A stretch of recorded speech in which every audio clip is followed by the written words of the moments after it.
दोस्तों, काम वासना एक ऐसा अवगुण है जिसके कारण कई बार मनुष्यों को भारी मुसीबतों का सामना करना पड़ता है। वैसे इसी क्रम में आज हम आपको काम संबंधों पर आधारित 3 ऐसी कथाएं सुनाएंगे जिन्हें सुनकर आपको ये पता चलेगा कि काम वासना मनुष्य को कैसी कैसी परेशानियों में डाल देती है। लेकिन शुरू करने से पहले अभी तक यदि आपने चैनल को सब्सक्राइब, वीडियो को लाइक व शेयर नहीं किया है तो जल्दी से कीजिए। नमस्कार और एक बार फिर स्वागत है आप सभी का आपके अपने वीडियो कलेश यूट्यूब चैनल पर।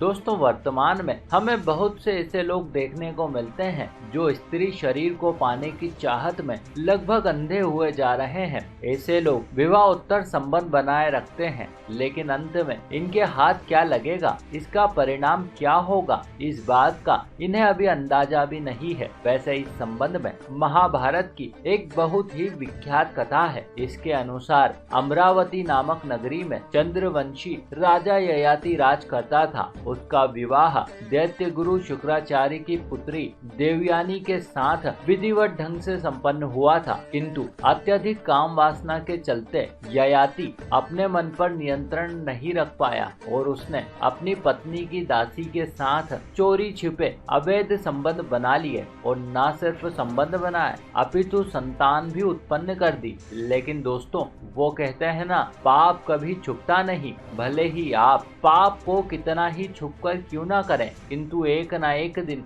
ये जाहिर हो ही जाता है। समय आने पर यह सबके सामने आ जाता है। ठीक ऐसा ही कुछ राजा के साथ भी हुआ। जब देवयानी को ये बात पता चली तो उसने इसकी शिकायत अपने पिता शुक्राचार्य से कर दी। इस पर दैत्य गुरु बहुत क्रोधित हुए। उन्होंने कुपित होकर ययाति को बूढ़ा होने का श्राप दे डाला। फलस्वरूप ययाति जवानी में ही बूढ़ा हो गया। हालांकि बाद में उसे अपने पुत्रों का यौवन भीख में मिल गया और वो फिर से विषय वासनाओं के सागर में डूब गया। करीब 1000 सालों तक अनगिनत स्त्रियों को भोगने के बाद भी जब उसकी वासना की आग नहीं बुझी, तब कहीं जाकर उसे ये बहुत अच्छे से समझ आ गया कि स्त्री शरीर को भोगने में अतृप्ति के सिवा और कुछ नहीं रखा है। दरअसल संभोग से मिलने वाला सुख क्षण भंगुर होता है, यानी कि ये सुख एक ही क्षण में नष्ट हो जाता है। हर संबंध समाप्ति के बाद फिर से संबंध बनाने की इच्छा मन में छोड़ जाता है। तो दोस्तों, ये श्राप इस बात को दर्शाता है कि अत्यधिक काम वासना आदमी को समय के पहले ही बूढ़ा बना देती है और बदले में सिवाय थकावट, अतृप्ति यानी कि कभी ना मिटने वाली प्यास और असमय मृत्यु के करीब ले जाता है। अब बात करते हैं अगले श्राप की। एक बार महाराज पांडु वन में शिकार खेलने गए। शिकार की तलाश करते करते वे अत्यंत ही घने वन में पहुँचे, किंतु फिर भी उन्हें शिकार नहीं मिला। शायद उस दिन नियति ही उन्हें खाली हाथ लौटाना चाहती थी। लेकिन दोस्तों, महाराज कहाँ मानने वाले थे। शिकार ना मिलने की पीड़ा ने अब उन्हें और भी अधिक विचलित कर दिया। अब वे और भी अधिक आवेग के साथ शिकार की तलाश में जुट गए। कहते हैं, बिना रुके वे लगातार 3 दिनों तक शिकार की तलाश में भटकते रहे। अंततः उन्हें झाड़ियों के पीछे किसी जीव के होने का आभास हुआ। संभवतः वो हिरण का जोड़ा था जो रति क्रिया का सुख भोग रहा था।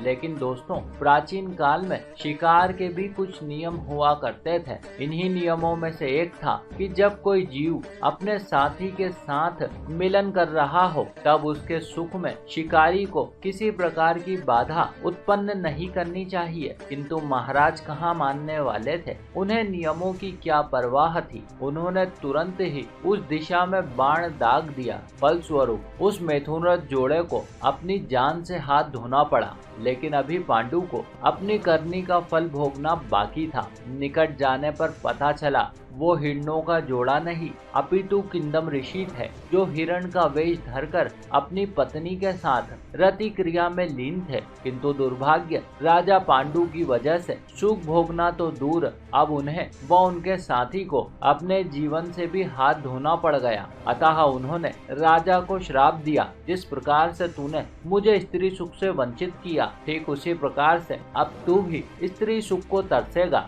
जा, मैं तुझे श्राप देता हूँ। आज के बाद जब भी तू कभी स्त्री से संबंध बनाएगा तो संबंध बनाने के पश्चात ही तू काल का ग्रास बन जाएगा। रति क्रिया समाप्त होते ही तेरी जीवन लीला भी समाप्त हो जाएगी। और इस प्रकार से दोस्तों राजा को जरा सी चूक भारी पड़ गई। एक ही पल में सब कुछ समाप्त हो गया।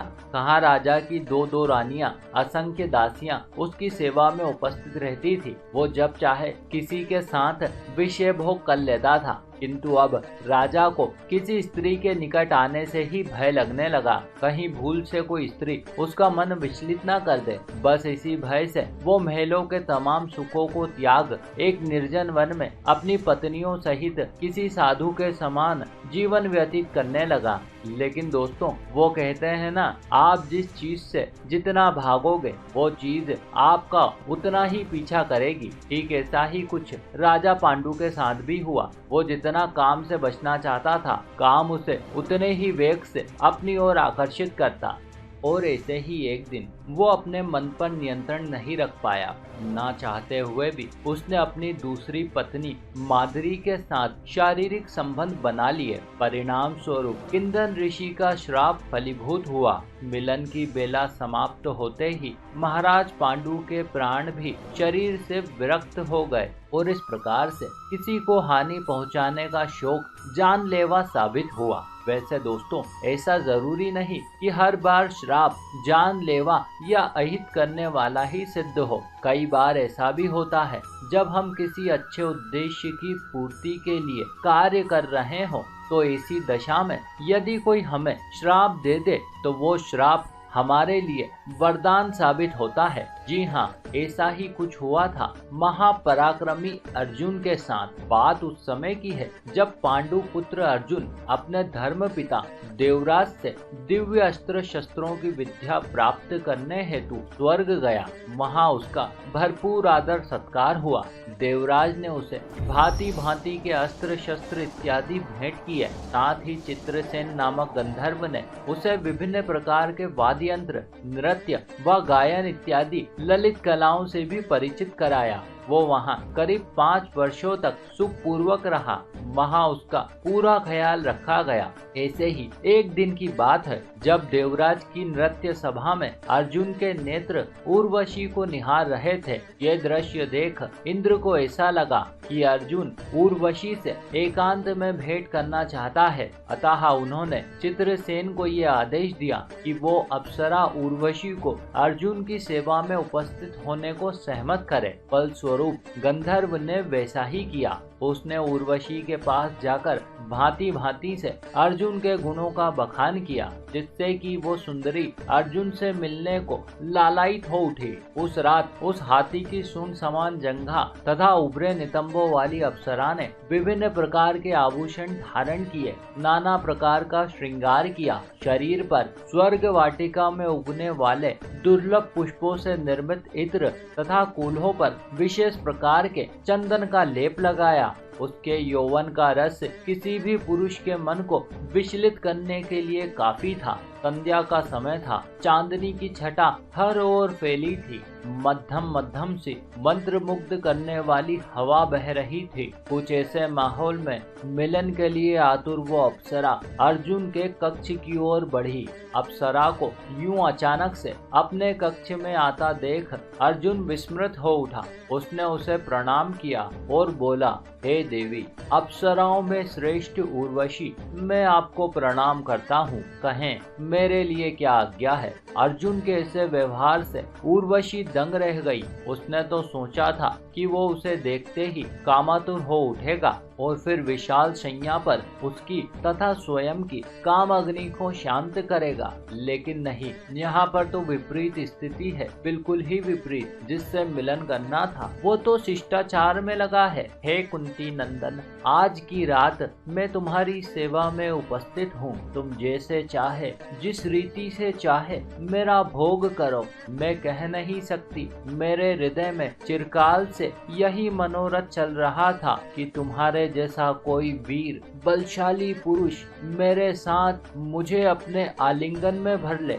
जब से मैंने गंधर्व के मुख से तुम्हारे गुणों के संदर्भ में सुना, तब से ही तुमने मेरे चित्त को वशीभूत कर लिया। मैं काम की पीड़ा से पीड़ित हूँ, अब जल्दी से मेरा मनोरथ पूरा करो। और इस प्रकार से दोस्तों, उर्वशी के मुख से इसे वचन सुनकर अर्जुन लज्जा से गड़ गया। वो बोला, हे कल्याणी, तुम जो कह रही हो वो सुनना भी मेरे लिए पाप है। हे देवी, आप मेरी दृष्टि में गुरु माता के समान पूजनीय हैं। जिस प्रकार से मेरे लिए माता कुंती और इंद्राणी साची है, वैसे ही तुम भी हो।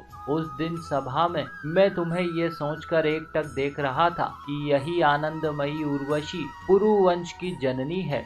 यही सोचकर उस क्षण मेरे नेत्र प्रसन्नता से खिल उठे। अतः आप मेरे उस व्यवहार को अन्यथा न लें। हे देवराज नंदन, हम अप्सराएं स्वर्गवासियों की सेवा के लिए ही नियुक्त हैं, अतः मुझे गुरु के स्थान पर नियुक्त ना करो। पुरुवंश के कितने ही नाती पोते तप करके यहाँ आते हैं और हमारे साथ रमण करते हैं, अतः इसमें तुम्हें कोई पाप नहीं लगेगा। मैं तुम्हारी सेवक काम वेदना से पीड़ित और मदनाग्नि से दग्ध हो रही हूँ, मुझे स्वीकार करो। लेकिन दोस्तों, उर्वशी के इतना अनुनय विनय करने पर भी अर्जुन जरा भी ना डिगा। उसने उसकी एक ना सुनी और बार बार उसे माता का स्थान देता रहा। अंततः उर्वशी क्रोध से व्याकुल हो उठी। उसने कहा, अर्जुन, तेरे पिता इंद्र के कहने पर मैं तेरी सेवा में उपस्थित हुई और काम से पीड़ित हूँ, फिर भी तू मेरा निरादर कर रहा है। जा, मैं तुझे श्राप देती हूँ। तुझे इसी तरह स्त्रियों के बीच सम्मान रहित होकर नर्तक बनकर रहना पड़ेगा। आज जिस प्रकार से नपुंसकों की भांति तू मेरे सामने व्यवहार कर रहा है, उसी तरह तुझे नपुंसक होकर हिजड़ों की तरह जीवन व्यतीत करना होगा। इस तरह श्राप देकर अपने क्रोध की ज्वाला को शांत करते हुए उर्वशी अपने निवास स्थान को लौट गई। तत्पश्चात अर्जुन ने ये घटना देवराज को बतलाई। तब देवराज ने श्राप का समाधान 1 वर्ष के अज्ञातवास के रूप में बतलाया और इस प्रकार से वो श्राप अर्जुन के लिए वरदान साबित हुआ। तो दोस्तों, अप्सराओं में श्रेष्ठ उर्वशी के प्रेम प्रस्ताव को ठुकराना निश्चित ही बड़े त्याग का संकेत है। अतः ये घटना अर्जुन के संयम और अखंड ब्रह्मचर्य को दर्शाती है। काम को जीतना निश्चित ही एक दुर्लभ लक्षण है। इसी के साथ हमारी ये कथा भी यहीं समाप्त हुई। आशा करते हैं आपको हमारा प्रस्तुतिकरण व प्रयास जरूर अच्छा लगा होगा। आपने हमें इतने प्रेम से सुना, इस सब के लिए आपका बहुत बहुत आभार। हम जल्द ही मिलेंगे आपसे अगले वीडियो में। तब तक के लिए नमस्कार।